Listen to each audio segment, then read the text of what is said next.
नवरंगपुर जिला police sub inspector CC निर्वाचन श्री खगेश्वर खोसला नवरंगपुर जिला मुख्य सहर थानार जड़े सब इन्स्पेक्टर कार्यरत। श्री खोसला जिले में एक जनाशुना अफिसर कटक सहर में होता सीसी अर्थात सेंट्रल एग्जीक्यूटिव कमिटी निर्वाचन अनुष्ठित होता। उक्त कार्यक्रम में ओडिशार 30 जिलूर अनेक पुलिस एसआई एवं एसआई जोग देइथिले।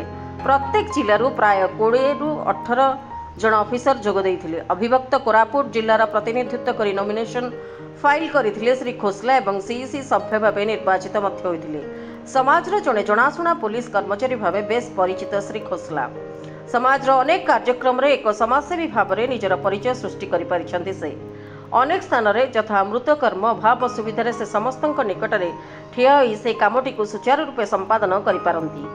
पुलिस एवं साधारण लोकों मध्य तफात दूर करी एक बंधुत्वपूर्ण सामंजस्य सृष्टि करने को श्री खोसला सर्वदा चेष्टित। नवरंगपुर हरिहर शतपथी रिपोर्ट, रिपब्लिक ओडिशा, साधारण लोकों स्वर।